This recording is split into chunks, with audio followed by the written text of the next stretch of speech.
Pues muy buenas tardes, amigos de México Libertario. Les damos la más cordial bienvenida a un nuevo conversatorio mensual de México Libertario. En esta ocasión nos acompaña, pues una gente a la cual admiramos mucho, que es Mariana Guerrero. Ella es especialista en temas de criminalidad y por lo tanto, le invitamos a que nos diera su opinión sobre lo que está sucediendo en el país en relación a la militarización y a los graves problemas, muy graves problemas de violencia e inseguridad pública que está viviendo el país. Ya Mariana está con nosotros y pues yo le pediría a Mariana pues que nos dé algunos datos de ella, lo que pueda transmitirnos, pues para que la gente tenga un contexto de quién es ella, y pueda, pues apreciar mejor su plática. ¿Cómo estás, Mariana? Muy buenas tardes, y pues ojalá nos puedas comentar algo sobre ti. Hola, muy buenas noches, Víctor Hugo. Pues ya me conocen en redes, ¿no? Prácticamente me convertí en la criminóloga de Twitter. Yo soy perfilista criminal, hago análisis de riesgos, hago evaluaciones preventivas en mi área de trabajo, en mi campo laboral. Y pues, ¿qué te puedo decir? Más que nada me conocen por haber hecho los perfiles de diversos políticos aquí en nuestro país y en algunos países de Latinoamérica. Y pues en la actualidad me desenvuelvo en la seguridad patrimonial. Tengo capacitación en materia, pues como ya lo dije, de perfilación criminal, tengo capacitación en materia de contrainteligencia y terrorismo, tengo algunos cursos relacionados con la delincuencia organizada transnacional y a grandes rasgos es lo que ando cubriendo ahorita, ¿no? Pero pues estoy viendo por ahora la situación de la seguridad en México. Yo creo que decir bastante delicada ya es poco, ya se considera una situación insostenible. Yo realmente, Víctor Hugo, amigos de México Libertario, no entiendo qué papel está jugando en esta ocasión los partidos de oposición, los políticos de oposición. No sé qué están esperando, no sé si esperen ver más tragedias. La situación es grave, muy grave. Creo que hablar de militarización en nuestro país es delicado, es un tema escabroso. Mucha gente no se atreve a decirlo. En términos prácticos, Víctor Hugo, no estaríamos militarizados. En términos teóricos, sí. ¿A qué voy con esto? Mira, cuando nosotros conocimos esta situación, el despliegue de las Fuerzas Armadas por parte de Felipe Calderón, pues vimos muchos colectivos, ¿no? Que estaban en contra de la militarización, que no querían ver militares en las calles. Sin embargo, había zonas del país, Víctor Hugo, que sinceramente se sentían a salvo con la presencia de militares en las calles. Yo creo que nadie va a olvidar la situación que estaba viviendo Nuevo León, nadie va a olvidar jamás la situación que estaba viviendo Reynosa, todo el estado de Tamaulipas, Coahuila, con la escisión de grupos de la delincuencia organizada, y que estaban haciendo de esta zona, de la zona norte, todo un campo minado. Entonces, si tú en aquel entonces le preguntabas a las personas habitantes de aquellos estados, ¿qué sientes ver militares en las calles? Ellos te iban a decir que tranquilidad. ¿Por qué? Porque estábamos viendo un combate real. Yo sé que esta aventura a la que nos arrojó Felipe Calderón, a lo mejor no estábamos preparados para ella, pero siento que si comparamos esa situación con ahora, aquí no estoy defendiendo a nadie, creo que antes sí veíamos una lucha contra el narcotráfico, Víctor Hugo. Estuve revisando algunas cifras y hay una cosa delicada en este tema, porque a partir de que entró Vicente Fox, se empezaron a minimizar el fumigar los plantíos de amapola, los plantíos de marihuana. Se minimizó la cantidad de fumigaciones, la cantidad de hectáreas que estaban terminándose. Y esto me trae a colación este dato de Juan Manuel Santos. Recuérdame el nombre correcto del presidente de Colombia. ¿Te acuerdas que hizo una especie? Juan Manuel Santos, exactamente. Hizo una especie de tregua con las FARC y él acordó que ya no iba a fumigar los plantíos de cocaína desde el cielo porque al parecer les afectaba a los cocaleros, ¿no? A los productores de coca. A partir de que Juan Manuel Santos dobla las manos y llega a este acuerdo con las FARC, también empezó a haber un incremento muy importante de exportación de cocaína, pues prácticamente a todas las partes del mundo, ¿no? Incluido México. México se convirtió como en una especie de punto de distribución, y junto con lo que se produce aquí en México, que es la marihuana y la goma de opio, pues se incrementó la producción para el mercado norteamericano y europeo. Hace ya algo de años, un especialista francés, un especialista dedicado al estudio de la delincuencia organizada, estaba haciendo un estudio de geopolítica de las drogas, y él hablaba sobre cómo entre Estados Unidos, nada más Estados Unidos y toda Europa, abarcaban el 77% del consumo de cocaína. Entonces, mira, traigo a colación esto porque vuelvo al punto en el que te comentaba que Felipe Calderón lanza esta guerra y nosotros veíamos enfrentamientos, y es innegable. Yo creo que ningún especialista en materia de estudio de la violencia puede negar que eran más muertos los malos, por así decirlo, los de estos grupos que querían acabar no solamente con la paz de los mexicanos, sino que empezaron a emerger de sombras que nosotros mismos no reconocíamos. Ahora, en la actualidad, Víctor Hugo, estamos viendo una realidad bastante triste para nosotros, porque si bien es cierto que vemos muchos uniformados en las calles, no estamos viendo un combate real.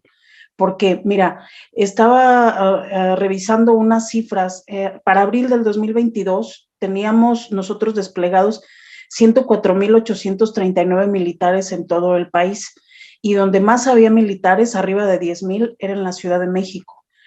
Cuando a la Guardia Nacional se le pregunta por qué hay más despliegue de elementos en la Ciudad de México, ellos dicen que es acorde al índice delictivo. Sin embargo, nosotros escuchamos siempre, tanto a Omar García Harfuch como a la misma Claudia Sheinbaum, que la Ciudad de México pues ha disminuido de manera muy importante los niveles de criminalidad. Entonces ahí ya no se entiende.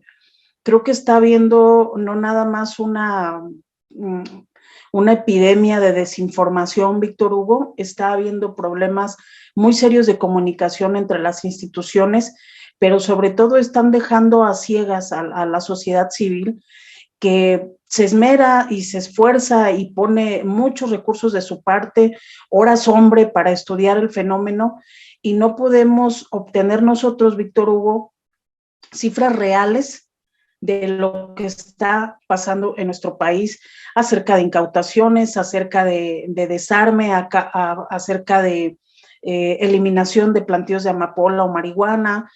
No estamos viendo nada de eso, es decir, la información no está transparente, no está al alcance. Y como te decía hace unos momentos, en términos teóricos estamos militarizados, pero en términos prácticos no, porque también hay que contemplar esta enorme cantidad de elementos, Víctor Hugo, que tiene desplegados el presidente para estar cumpliendo con sus obras. Ahora, estuve leyendo un poco también acerca de la Ley General de la Guardia Nacional. La Guardia Nacional tiene una ley que ha estado en entredicho durante mucho tiempo, que digamos que no acaba de cuajar ese orden en el que quisieron meterlos. Y también hay muchas rendijas jurídicas que no acaban de mostrar a este cuerpo armado como verdaderamente debería de ser. Primero nos dicen que era un cuerpo civil, eliminan la Policía Federal y luego obligan a los elementos de la Policía Federal a meterse a la Guardia Nacional, y ahí reciben no nada más un trato discriminatorio, sino, pues sí, como una falta de respeto a sus propias funciones, porque la seguridad pública no es lo mismo que la seguridad nacional, que es donde vemos más metidos a los elementos castrenses. Lo otro es este engaño en el que nos están diciendo que es un cuerpo civil, cuando claramente sabemos que es un cuerpo militarizado. Cuando se lanza la convocatoria para integrar la Guardia Nacional, Víctor Hugo, estas convocatorias empezaron a llegar a todas las regiones militares, a todas. Entonces, una buena cantidad de elementos castrenses fue a enfilarse a la Guardia Nacional, pero no como Guardia Nacional, porque ellos siguen perteneciendo a Semar y Sedena, y esa parte ahí ya no la acabamos de entender. Me parece un tema, creo que es lo más sensible ahí, porque no engañó, el presidente no engañó a la sociedad, Víctor Hugo. Yo creo que la sociedad escuchó lo que quería escuchar y llegado un momento esperaron que cumpliera y le creyeron a un hombre que todo el tiempo ha dicho mentiras.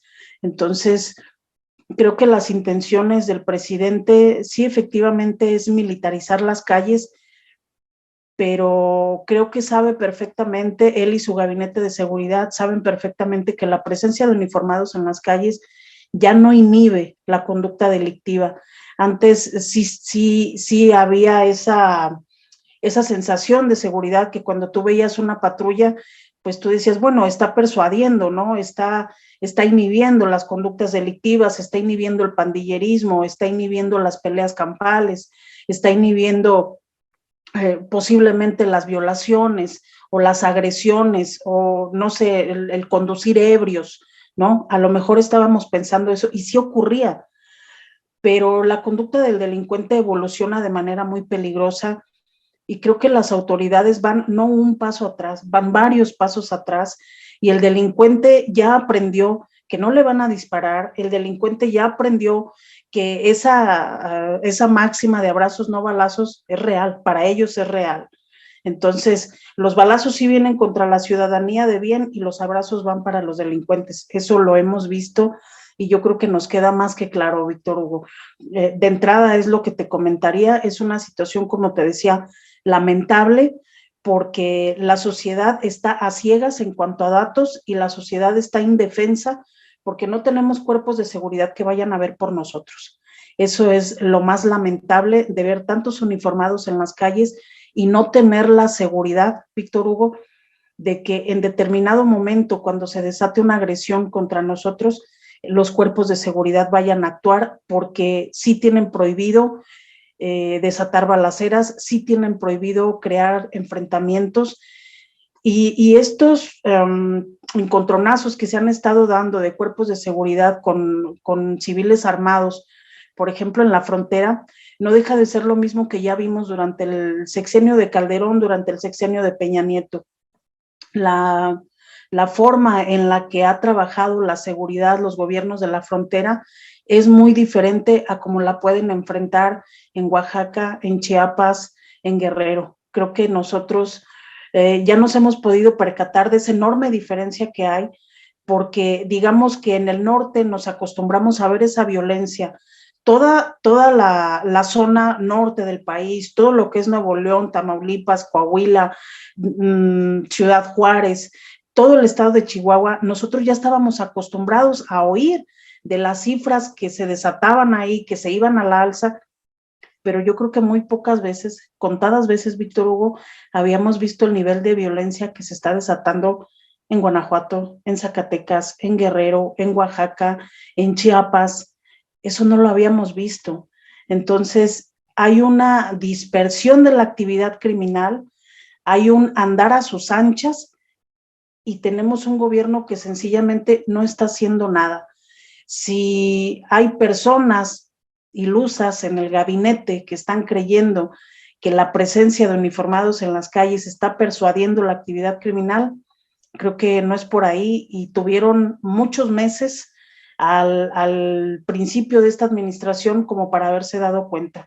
Me parece que ahorita ya hay que dar una vuelta de tuerca, Víctor Hugo, pero yo no apelo al actuar del presidente, yo realmente apelaría a los grupos de oposición, a los políticos de oposición y a la misma ciudadanía. Creo que este partido joven México Libertario puede hacer mucho y puede aportar mucho de ideas frescas, pero yo, si a mí me preguntaran, yo les pediría poner a verdaderos especialistas en el tema de la seguridad. Creo que estos especialistas de escritorio pueden acoplarse correctamente con los especialistas que andan en terreno, que es una cosa bastante diferente. No es lo mismo revisar estadísticas, no es lo mismo mirar números, no es lo mismo entregar cifras a cada mes en las fiscalías, no es lo mismo que andar en una patrulla y no es lo mismo que andar recorriendo pie a tierra estas zonas peligrosas que representan a nuestro país y que parece una mancha voraz, Víctor Hugo. La violencia la veo así, que empieza en el norte y va devorando nuestro país y estamos impávidos, nada más viendo. Creo que la sociedad ahorita, nosotros tenemos muchísimo por hacer, demasiado diría yo. Muy bien, Mariana, pues yo te agradezco mucho esta primera introducción al tema. Bueno, y entonces, ¿cuál es la estrategia de seguridad del gobierno? Porque por lo que tú me comentas, bueno, pues hay una orden expresa de no enfrentar a los grupos criminales. Ahorita pasamos a ese tema. Los libertarios creemos que, bueno, pues hay que atacar a esos grupos criminales, pero que la principal estrategia debe de ser la de la legalización de las drogas. Pero ahorita pasamos a eso. Yo quisiera entonces que tú nos ayudaras a entender, bueno, pues entonces, si esas son las órdenes al ejército y a la Guardia Nacional, entonces, ¿cuál es la estrategia de seguridad de este gobierno? No, parece que no la hay. No la hay. Más bien siento que aquí ha habido una simulación desde el principio, ha habido una simulación con la creación de la Guardia Nacional, ha habido una simulación con la presencia de militares y de marinos en las calles, ha habido una simulación en la que el presidente intenta decirle a los ciudadanos que aún le creen que está haciendo algo. Él aboga por un humanismo falso, pero que al momento en el que miente, está consciente de esa mentira, Víctor Hugo, pero creo que lo más perverso y lo más macabro de todo esto es que la misma sociedad también está consciente de que es una mentira, porque en los municipios pequeños, en las colonias, Víctor Hugo, hay una noción muy cuasi perfecta de lo que es la delincuencia local.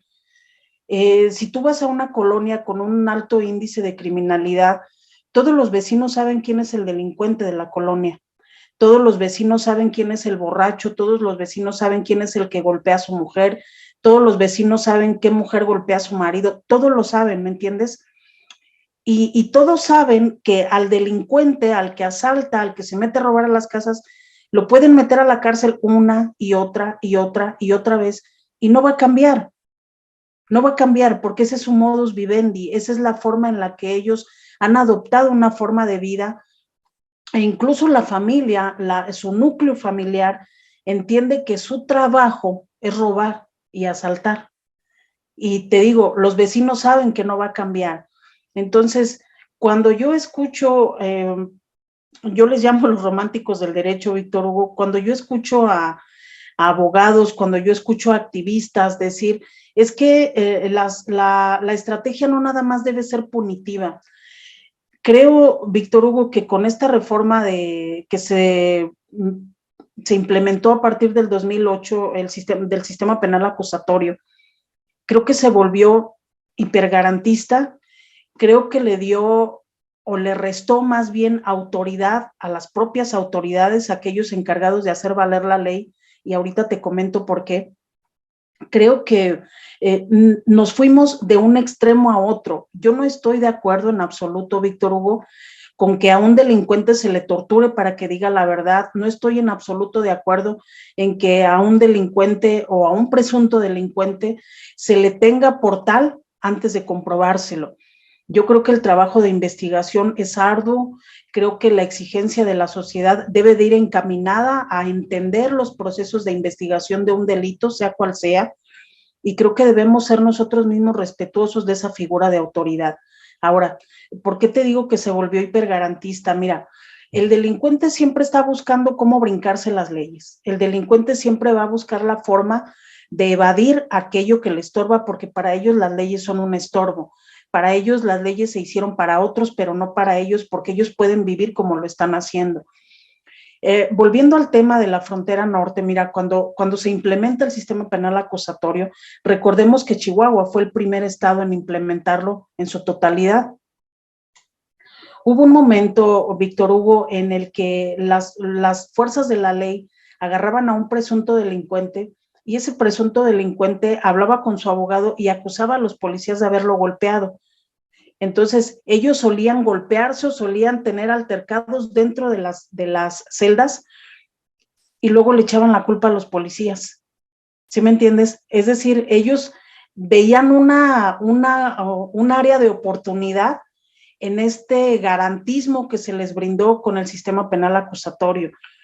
Yo creo que a la par de tener un sistema punitivo para combatir el delito, creo que debe de haber más programas de prevención del delito.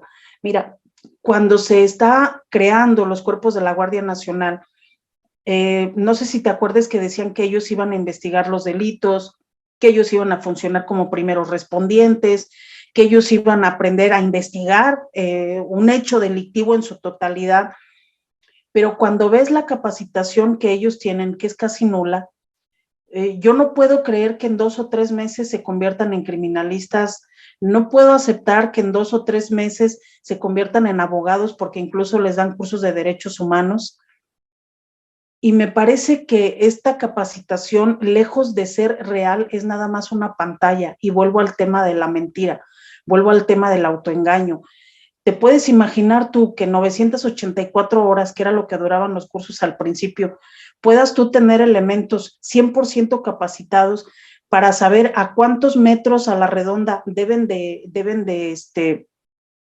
cuidar un lugar de hechos para poder procesarlo? Yo no lo creo así.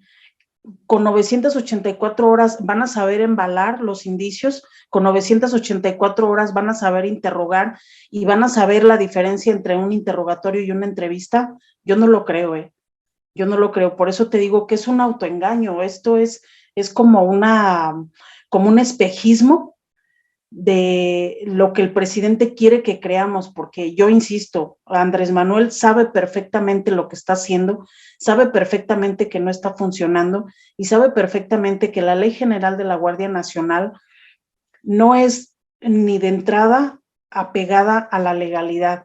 Estaba leyendo el artículo 9 y me detuve en el inciso F, que casi todo habla sobre trabajos de inteligencia.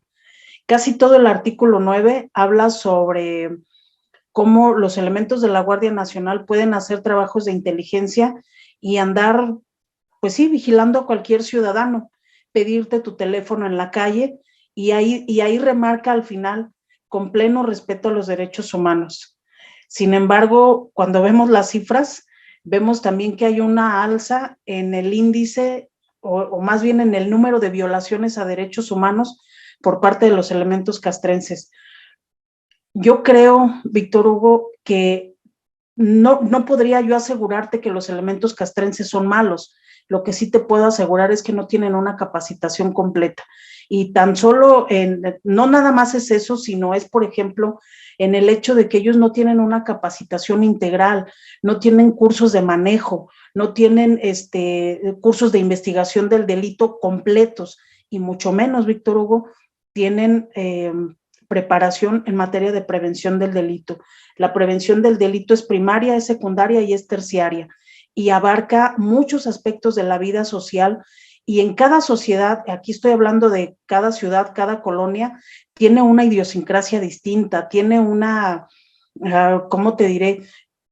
Tiene aspectos completamente distintos una colonia de otra. Yo creo que te darás cuenta cuando tú vas, si vives en la Ciudad de México, yo creo que estás en, ¿qué te gusta? Coyoacán, y luego te vas a Ecatepec, vas a ver la diferencia, ¿no?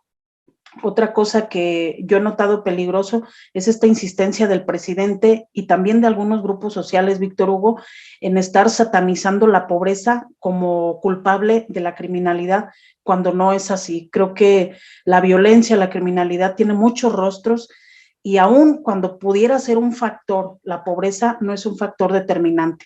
Eso me parece especialmente riesgoso cuando estamos siguiéndole la corriente, bueno, más bien cuando vemos que hay colectivos que le siguen la corriente al presidente hablando de esto y fortaleciendo esta tendencia del presidente de estar regalando dinero a diestra y siniestra, sin ocuparse realmente de las causas. La pobreza no es una causa determinante de la criminalidad, y yo creo que hay que poner mucho ojo en eso. Lejos de alentar la productividad de los ciudadanos, estamos generando, Víctor Hugo, ciudadanos que crecen en un sistema parasitario y que crecen convencidos de que eso va a dar resultado cuando no es así. No sé si me expliqué del todo. Si tengas alguna pregunta al respecto. Sí, muy precisos tus comentarios sobre el sistema penal acusatorio. La verdad es que, bueno, se nos ha vendido como la panacea del sistema de justicia, un cambio radical, y la verdad es que por todos lados no se ve ese cambio radical, pero bueno, esto no es culpa de este gobierno, lo del sistema penal acusatorio ya viene de gobiernos anteriores. Ahora bien, Mariana, yo quisiera tu opinión. Una de las cuestiones que los libertarios manejamos una y otra vez tiene que ver con la legalización de las drogas como una alternativa, sino para terminar con la inseguridad y la delincuencia y la violencia, al menos sí para atenuarla. Y el planteamiento pues es simple a nivel económico. Si tú tienes un mercado en donde hay un oferente, en este caso un cartel del narcotráfico, y de pronto lo proteges diciendo no pueden entrar más porque esto es ilegal, es decir, ilegalizas la posibilidad de la competencia, bueno, pues ese cartel se va a hacer muy poderoso, que es exactamente lo que ha venido pasando. Y entonces, cuando otro cartel trata de entrar, bueno, pues vienen todos estos baños de sangre, y además tenemos el grave problema de que estos carteles llegan a ser mucho más eficaces, eficientes, con mejor movilización y mejor armamento que el Estado, que es precisamente uno de los resultados de haber declarado ilegal el comercio de estupefacientes. En tal sentido, bueno, nosotros creemos, los libertarios en general, puede haber excepciones, que una despenalización del mercado de drogas puede establecer competencia dentro de este mercado hoy ilegal, en donde los beneficios se puedan pulverizar y por lo tanto le quitas la capacidad de compra y de armamento a los carteles. ¿Tú qué piensas de este punto de vista desde tu experiencia como criminalista? Lo que yo te estoy comentando es el argumento económico del libertarismo. Tú como criminalista, ¿cuál es tu perspectiva? Mira, hablando en términos económicos, digo, yo no soy experta en economía. Lo que sí te puedo decir es que antes de pensar en una legalización de las drogas, creo que ustedes mismos deben de tener sus excepciones, ¿verdad? Porque no es lo mismo el consumo de la marihuana, que es un depresor del sistema nervioso central, y la cocaína es un estimulante del sistema nervioso central. ¿Sí? Aquí son dos cosas distintas. Ahora, vayámonos a la legalización de la marihuana para su venta. Hablemos de eso. Económicamente hablando, puede sí quitarle fortaleza económica a los cárteles de la droga. Sin embargo, yo creo que ellos van a optar por van a ampliar su catálogo de delitos. Mira, en la región norte, en un tiempo cuando se creó o vino la escisión de Cártel del Golfo y su brazo armado, que eran los Zetas no contaban con un mercado como para poder ni abastecerse ni vender. Sin embargo, conocían las rutas, conocían los clientes, conocían la forma en la que debían operarlo, pero ellos necesitaban hacerse de dinero. ¿Qué hicieron para tener dinero y luego comprar droga? Pues bueno, se dedicaron a la extorsión y al secuestro. ¿sí? Y después abrieron su propio mercado como, pues sí, como traficantes de droga, pero siguieron ellos trabajando con el secuestro y con la extorsión. Y eso lo vimos de manera descarada en muchas partes del país. Creo que no olvidas el caso del Casino Royal, ¿te acuerdas? Que lo incendiaron porque el dueño no quiso pagar derecho de piso. Bueno, ese es digamos que un punto y aparte, Víctor Hugo, pero que se debe de estar contemplando. En el momento en que tú le quitas una herramienta de obtención de dinero a un grupo de la delincuencia organizada, ellos van a buscar otras opciones, eso es indudable, y el costo lo vamos a venir pagando los ciudadanos. No creo, Víctor Hugo, y con pena lo digo, no creo que nuestro país esté preparado para la legalización de la droga. ¿Por qué razón? Porque nuestra cultura es muy distinta a la de otros países en los que sí está legalizada la droga. Vuelvo al punto de la cultura y la idiosincrasia. Nuestro país no tiene una cultura de cuidado, Víctor Hugo. He conocido personas que han fumado marihuana durante toda su vida y son personas completamente funcionales. Es decir, no se están, ¿cómo te diré? No se pierden, vaya, en el consumo de la droga. Pero en la actualidad los jóvenes sí pasan por eso. Ahora, el consumo de la marihuana a largo plazo genera deficiencias cognitivas, vas perdiendo capacidades sociales, vas perdiendo capacidad de análisis, vas perdiendo capacidad de razonamiento con los años. Y para esto, Víctor Hugo, sería necesario, antes que pensar en la legalización de la droga, aquí hablando específicamente de la marihuana, creo que deberíamos optar por pensar en un sistema de salud que absorba cuando una generación de adictos a la marihuana ya tenga secuelas graves y necesite atención médica de por vida, creo que ese sistema de salud va a tener que absorberlo. Ahora, si estamos hablando de legalizar la marihuana, entonces tendrías que estar pensando en ponerle un impuesto bastante alto para poder sostener a la larga este sistema de salud. Es decir, hoy quiero legalizar la marihuana, entonces yo tengo que pensar a futuro que estas personas que consumen, los consumidores, van a requerir atención médica especializada en un futuro, van a requerir a lo mejor psiquiatras, van a requerir a lo mejor terapeutas, van a requerir tratamiento médico. Entonces hay que estar pensando en esto antes de. El caso más claro lo estamos viendo en Estados Unidos. El consumo de opioides los está llevando completamente a la ruina. El consumo del crack está acabando con las juventudes en ciudades donde no se veía eso. Aquí, hablando de Boston, por ejemplo, ya ves en las calles, en sectores completos, personas caminando como zombies por el consumo del crack.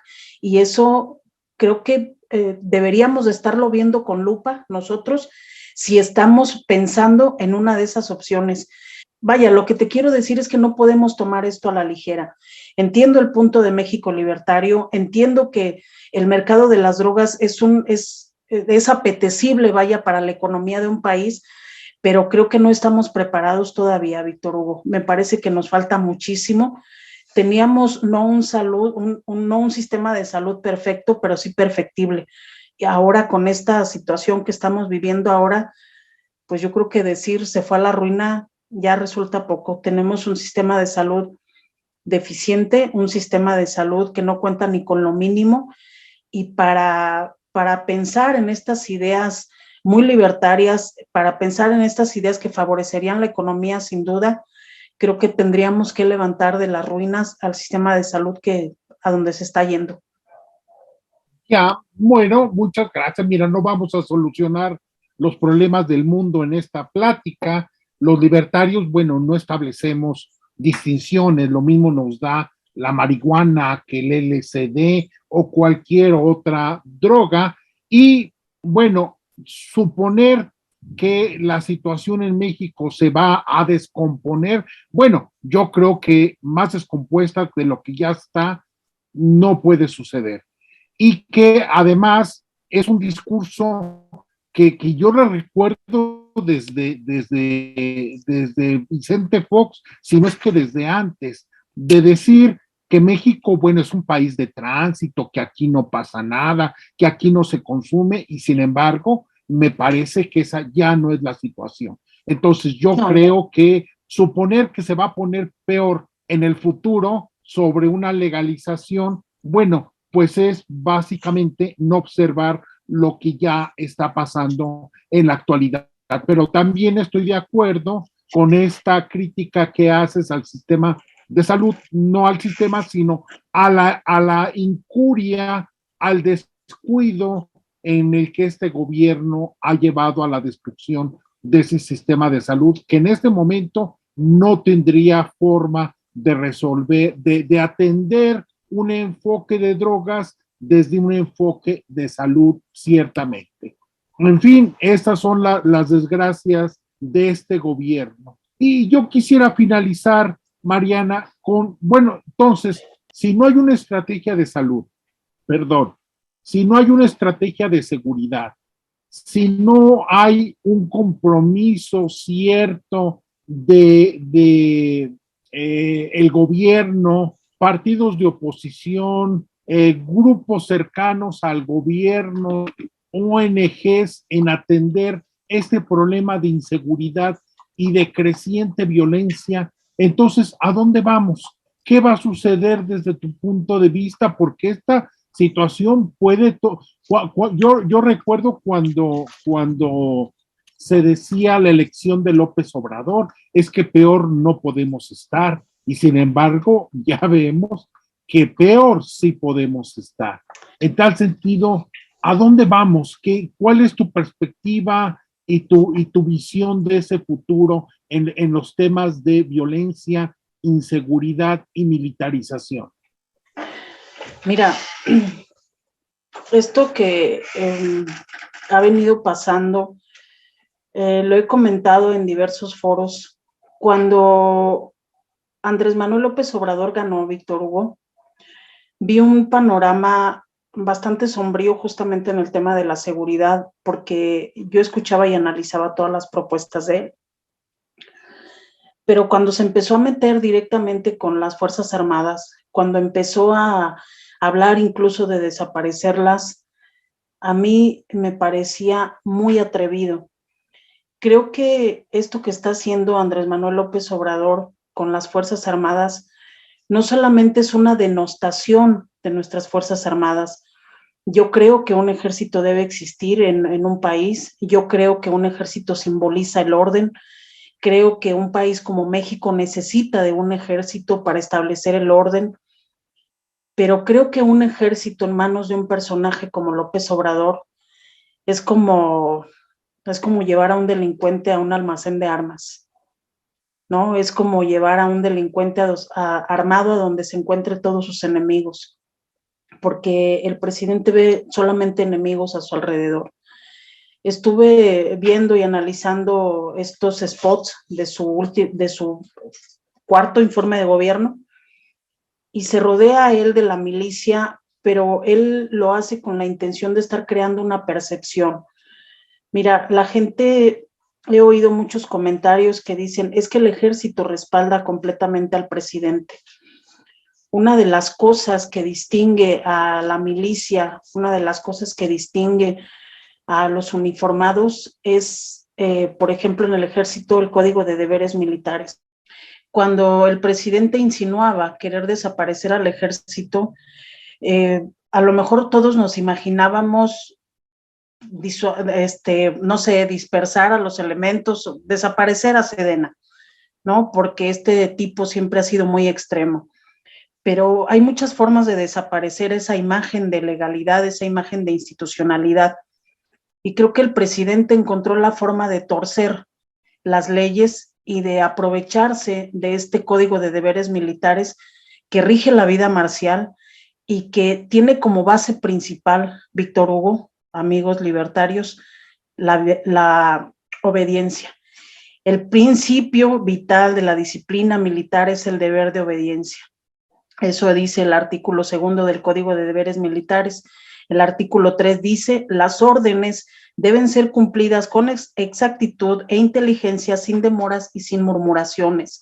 El artículo 16 está más cañón todavía, dice, todo militar que se exprese mal de sus superiores en cualquier forma será severamente castigado. Creo que esto nos da la pauta para entender por qué los elementos del ejército no hablan, ¿Por qué los elementos del ejército no se quejan? Porque tenemos que entender que ellos se deben a la institución y la institución no respalda a un hombre, respalda a una institución que se llama la Presidencia de la República. Pero a Andrés Manuel le place mucho hacer ver a los militares como si fueran sus sirvientes, porque no olvidemos que tiene una gran cantidad de elementos desplegados trabajando en el Tren Maya, trabajando en el aeropuerto Felipe Ángeles y trabajando en cuanto capricho se le antoja. Esta situación que está pasando por ahora el ejército está desvirtuando la imagen institucional que tenemos. Yo les comentaba hace un momento, el ejército no nada más significa la fuerza de un país, el ejército significa el orden de un país. Hace décadas, Víctor Hugo, cuando pasaban los militares en el desfile o simplemente que pasaban por las calles, todos los niños los veían, los saludaban, se les hacía una, pues sí, una algarabía poder tocarlos siquiera, los niños querían ser militares. Sin embargo, esta contaminación de la vida social y política del país ha venido dándose en base a la participación explícitamente del presidente López Obrador, ahora presidente. Nos vimos contaminados con narcoseries que son producidas por su vocero número 1, por su voz al oído, que es Epigmenio Ibarra, y aunque no lo veamos tal cual, esta contaminación sutil de la vida social del país, Víctor Hugo, ha creado en nuestros hijos una nueva idea de lo que significa el ejército. Creo que lejos de que nosotros debiéramos apartarnos de nuestras Fuerzas Armadas, considero que sería el momento para hacerles ver que los apoyamos, porque el dinero no alcanza para todos, Víctor Hugo. Yo creo que vimos este carro de superlujo del director del aeropuerto Felipe Ángeles, ¿no? Me parece que por ahí salió una nota publicada, pero el dinero alcanza nada más para los demás arriba. Mira, a la tropa se le han quitado muchísimos beneficios, la tropa ha padecido ya carencias, hay muchísimo dinero destinado a la construcción de cuarteles, pero hemos visto en videos las condiciones en las que están los cuarteles. Entonces, esta implementación o este uso indiscriminado de las Fuerzas Armadas como albañiles, como administradores, a mí en lo personal, analizando la situación de manera muy fría, yo lo veo como una fábrica de lavado de dinero. Todos los puestos que están ocupando los militares de altos rangos están involucrados con el manejo de dinero. Y me parece que eso es lo que está ocurriendo, porque como ellos tienen el deber de callar ante las órdenes, me parece que eso es lo que han venido haciendo para el presidente y es muy lamentable pensarlo y decirlo, es muy lamentable porque pues yo nunca he creído que todos los militares son buenos, no metería las manos al fuego por todos, pero creo que hay una tropa que está siendo descuidada, creo que hay una tropa que está siendo humillada y creo que hay una tropa que se está quejando de sus mandos, aunque nada más lo digan entre ellos. Me parece sumamente delicado, insisto, que los partidos de oposición no estén viendo este problema tan grande, porque sí es cierto, no es lo ideal, Víctor Hugo, pero sí es cierto que los únicos capaces de poner orden en un país son justamente la milicia. Por eso Andrés Manuel ha querido meterse a las bolsas, pues a los mandos supremos, ¿no? Digo, estamos viendo al secretario almirante de la CEMAR, estamos viendo al titular de Sedena, que no se despegan de él. Digo, asesinaron a 14 elementos de la Marina ahora con la captura de Caro Quintero y el presidente no se paró a rendirle honores a los elementos caídos. Y yo creo que la tropa, los elementos no quedaron muy contentos con la participación del mismo secretario Ojeda. Insisto, creo que como sociedad debemos estar conscientes de esto que les comenté del Código de Deberes Militares.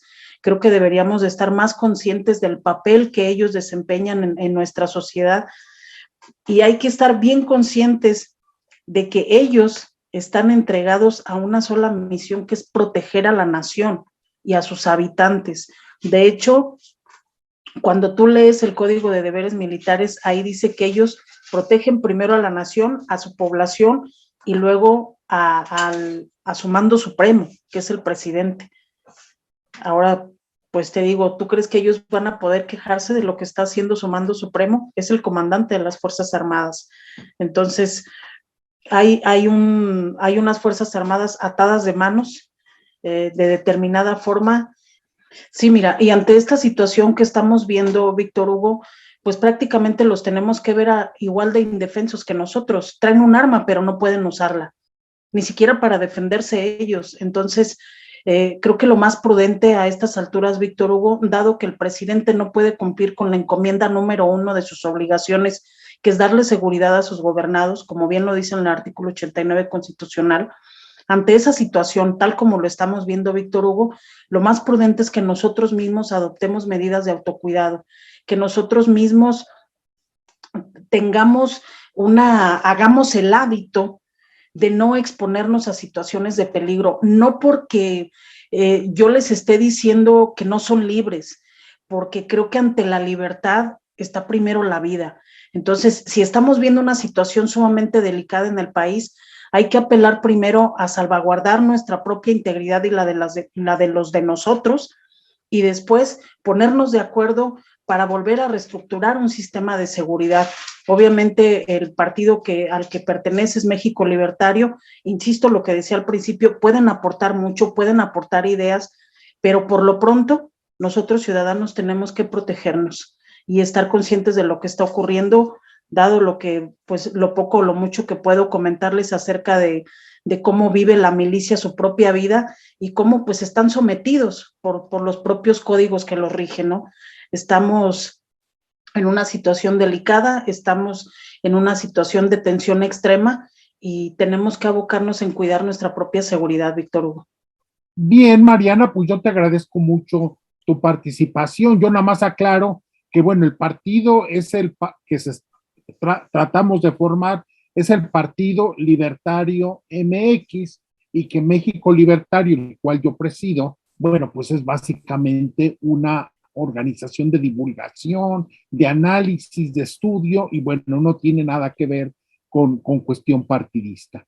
Yo te agradezco mucho, Mariana, agradezco mucho tus palabras dirigidas al Partido Libertario MX, y bueno, pues yo creo que esto da para mucho hablar, y bueno, esperemos que en una posterior ocasión tengamos la oportunidad de tenerte, volverte a invitar y poder profundizar en muchos de los temas que allí están y muy probablemente van a continuar, Mariana. Muchísimas gracias, Víctor Hugo. Gracias, México Libertario. Gracias por la invitación. Fue un placer compartir con ustedes este espacio. Muchas gracias. Gracias a todos quienes nos han seguido en esta transmisión y quienes verán el video en YouTube.